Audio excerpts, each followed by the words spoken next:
हरे कृष्णा। आज हम पहुंचे हैं पश्चिम बंगाल के प्रसिद्ध वैष्णव श्रीपाद बागनापाड़े में। यह स्थान रामाई पंडित और उनके सेवित श्री राम कन्हई के शिव विग्रह से जुड़ी एक प्राचीन और अद्भुत लीला परंपरा के लिए विशेष रूप से प्रसिद्ध है।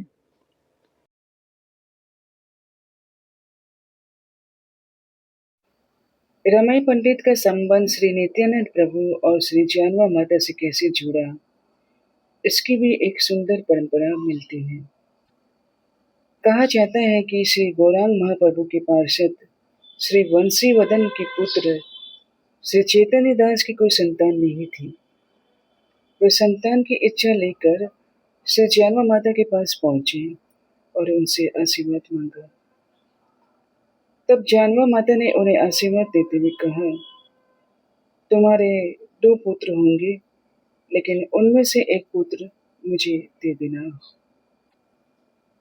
जानवा माता के आशीर्वाद से श्री चैतन्य दास के 2 पुत्र हुए, रमाई पंडित और सचिनंदन। चैतन्य दास ने अपना एक पुत्र रमाई पंडित जानवा माता को समर्पित कर दिया। इसी प्रकार रमाई पंडित का पालन पोषण जानवा माता के सानिध्य में हुआ। जानवा माता ने रमाई पंडित का न केवल पालन पोषण ही नहीं किया, बल्कि उन्हें आध्यात्मिक शिक्षा और दीक्षा भी प्रदान की। आगे चलकर यही रामाई पंडित श्री राम कन्हई की सेवा से जुड़े और उनकी जीवन यात्रा बागनापाड़ा श्रीपाद की इस अद्भुत लीला से जुड़ गई।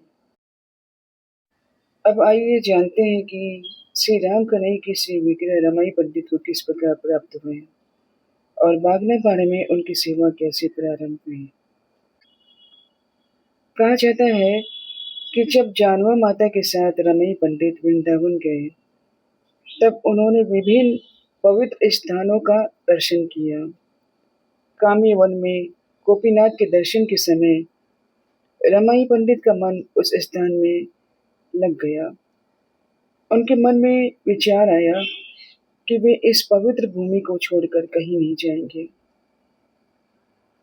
इसी दौरान एक दिन जब वे जल में स्नान कर रहे थे, तब उनके हाथ में एक विग्रह का स्पर्श हुआ।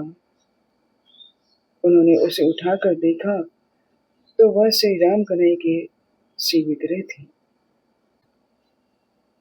रामाई पंडित ने उस विग्रह को गोपीनाथ मंदिर में ले जाकर उनकी सेवा की, लेकिन बाद में उन्हें स्वप्न में श्री राम कन्हई का आदेश प्राप्त हुआ, हे रमाई, हम यहाँ नहीं रहेंगे, तुम हमें गौड़ देश लेकर चलो। जब वे बागनापाड़ा पहुंचे तो एक जगह श्री राम कन्हई के शिव विग्रह को रखकर स्नान और नित्य कर्म के लिए चले गए। लेकिन जब लौट कर आए तो देखा कि श्री राम कन्हई अब वही विराजमान है। मानो भगवान ने स्वयं संकेत दिया हो कि हे रमाई, अब हम नहीं रहेंगे। रमाई पंडित ने इसे भगवान की इच्छा मानकर यही श्री राम कन्हई की सेवा शुरू कर दी।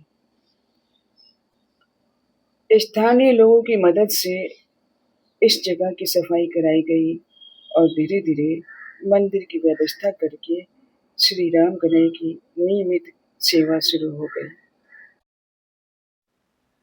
लेकिन बागनापाड़ा की इस लीला में एक और अद्भुत प्रसंग आता है।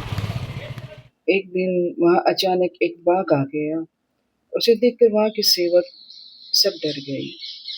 जब रमाई पंडित को यह बात पता चली तो उन्होंने बाघ से वहां से चले जाने के लिए कहा, लेकिन बाघ ने श्री राम कन्हई का प्रसाद मांगा।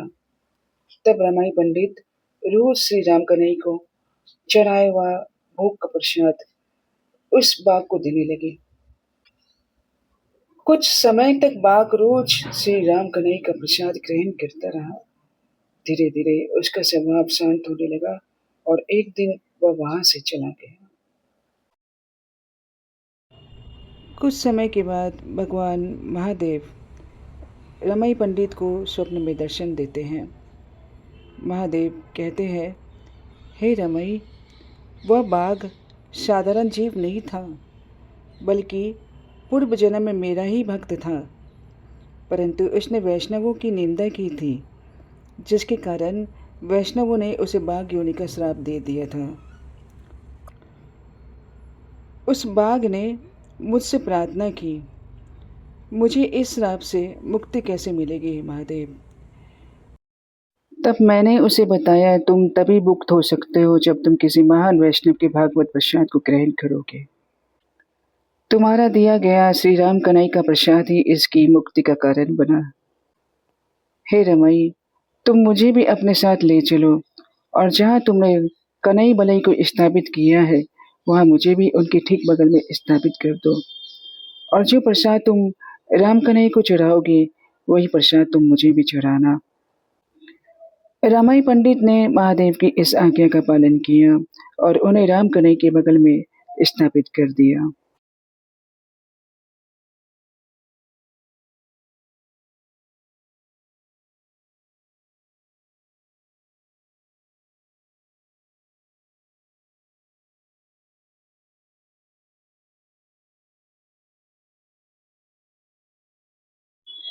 इसके बाद श्री राम कन्हई की सेवा और भी व्यवस्थित रूप से चलती रही।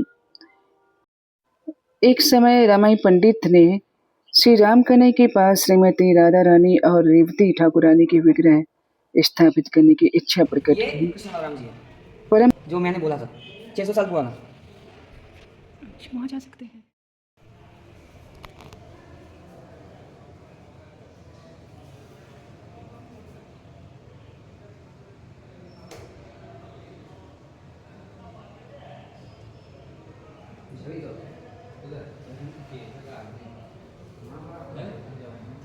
परंपरा के अनुसार रमाई पंडित को स्वप्न में इसका संकेत मिला। नीचे दाहिने साइड जानवर और बाएं साइड वसुधा, ऊपर दाहिने साइड राधा रानी और बाएं साइड रेवती विराजमान है। ही दिन मीन केतन और कृष्णदास उन दोनों ठाकुरानी के विग्रह लेकर रमाई पंडित के सामने उपस्थित हुए। रमाई पंडित प्रसन्न हुए और विधि पूर्वक श्रीमती राधा रानी और रेवती ठाकुरानी के विग्रहों की स्थापना करके उनकी सेवा प्रारंभ की। इस प्रकार बागनापाड़ा में श्री राम कन्हई के साथ इन ठाकुरानियों की सेवा की भी परंपरा भी आगे बढ़ी। बाद में रमाई पंडित ने अपने छोटे भाई सचिनंदन को इस श्रीपाठ की सेवा सौंप दी। सचिनंदन और उनके बाद उनके वंशज इस सेवा परंपरा को आगे बढ़ाते रहे। आज भी उनके वंशज यहाँ श्री राम कन्हई की सेवा करते आ रहे हैं।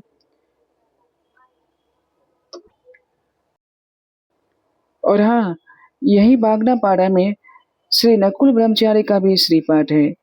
वहाँ हम दर्शन के लिए जा रहे हैं, जिसकी पूरी यात्रा और दर्शन आप हमारे अगली वीडियो में बहुत जल्द देख सकते हैं।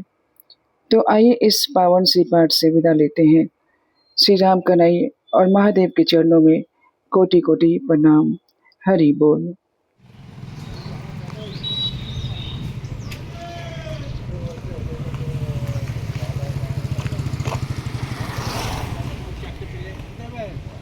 ये स्टेशन जाबो?